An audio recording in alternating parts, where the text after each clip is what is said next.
With the survivability rate that we just talked about. Of 99.99. Well, over the age of 80, Yeah. it's less than that. It's like Yes, 85%, sure. 80%, Yeah, let's just say 80. Yeah. But in any case, Yeah. it's a pretty high survivability rate. Yeah. And so, people should be given the choice at least, Yeah. right? So if Yeah. you're scared and you're worried and you're it's not just elderly that are so high, it's elderly with comorbidities. Yes. Right? Yeah. So, because, we talked about, I know 2 over 90-year-olds Yeah. who got COVID, and it was basically like a regular flu for them in terms Yeah. of symptoms, and they recovered and they're fine. Sure.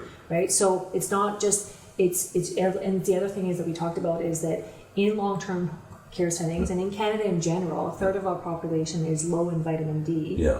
So more people in long-term care settings have actually a higher percentage of low deficiency in vitamin D. Sure. And we know that low vitamin D has a serious impact on you getting very sick from a viral illness like COVID and or dying from it.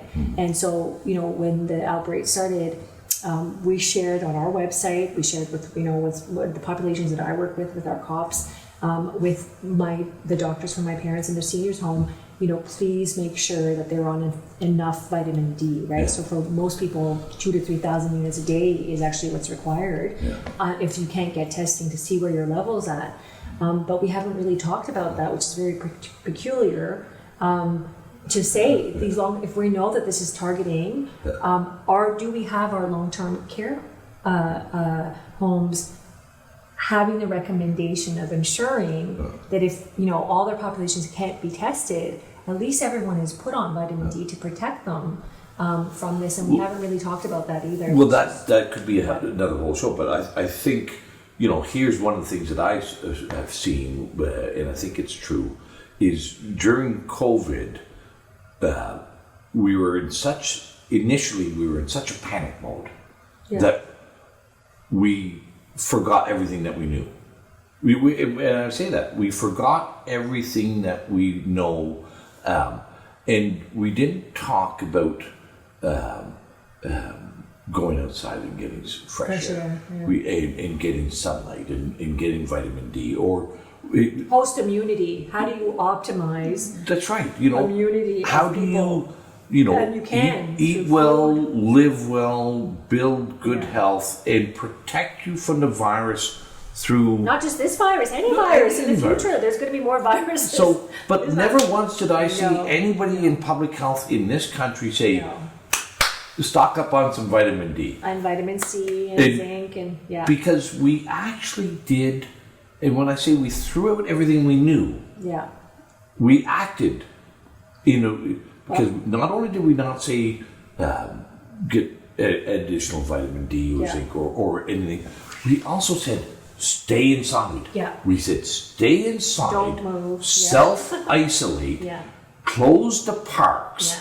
Close the gyms. So all the things that suppress the immune system. And it's too dangerous to go to the grocery stores, get takeout food.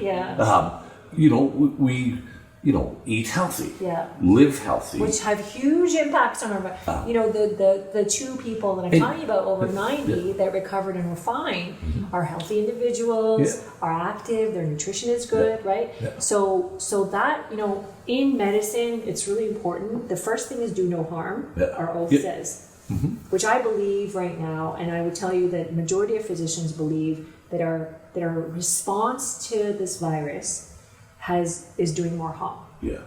And the second is to relay anxiety and fear.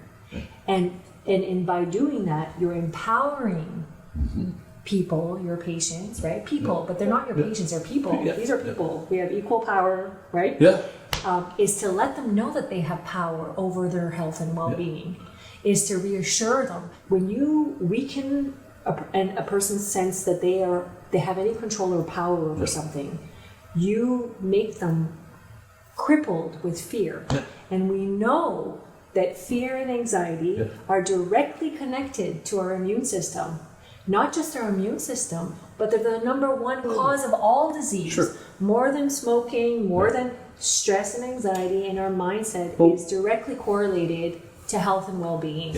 And what I what's been most frustrating for me, especially because my whole career I've been focused on how do you prevent disease and how do you promote health through the training of the mind, through food, through lifestyle measures, right? Because 80% of disease is preventable.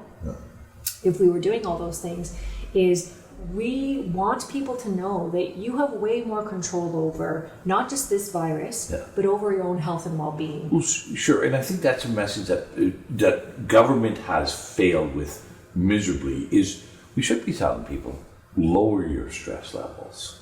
Meditate, breathe. Breathe. Don't live in fear. Whatever it is that's coming, whatever it is, we have built-in systems that are pretty good. Very good. We have good immune systems. We've got good public health systems. Whatever is coming at us, we're smart, we're competent, we're capable. If we think critically and don't throw out all the knowledge that we've accumulated over many, many thousands of years. That's our bodies, and it has an innate healing ability. And let's get outside, enjoy yourself, have a good social, because sociability is an important part of our lives as well. And, we know. Everybody talks about blood pressure and stress levels, and our government has done a bang-up job increasing stress levels and increasing blood pressure. And you can just see it behind the terror in the eyes, really. Somebody shared with me that their main source of comfort, a young man, main source of comfort was seeing the grandmother. Because we know the matriarchs, the patriarchs who lived through so much. And didn't die, lose their mind, didn't have a nervous breakdown. Really, and that is the challenge. I always say to my patients, the biggest critical time for ourselves to be able to survive the suffering of life, which is real for everybody. It's everywhere. We have less of it here in the developed world than they have, but it's there for everybody. It's really between the ages of 40 and 60. Right. If you haven't been able to use, again, your own power of health and well-being and the stress of life, your diet, your lack of activity, or if it's going to hit you with a cancer or a heart attack or a stroke, it's going to be then. It's going to be later too, but it's going to start then. It's just after 40. If you can go through all the different stresses that we're faced with, right? Job losses, marital losses, disease, people dying, all kinds of stuff.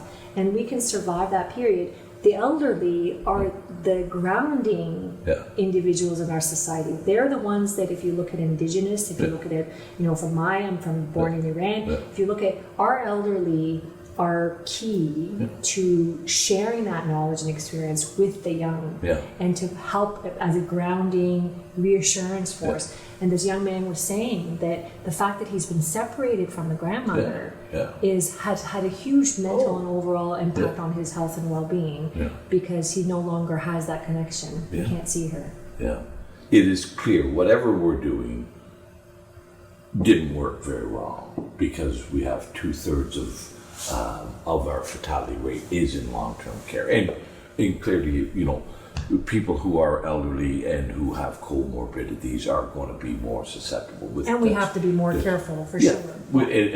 And that's things like the Great Barrington Declaration has come out and said that we need to focus our public policies on providing better care and better protection for those who are at risk. Who are at great risk, not those who are not at any risk or at very little risk, but keeping the elderly in a mode of isolation, keeping them in a state of fear is not good. And it's not protecting them, actually. It's not protecting them. It's leaving them to become sick and or die.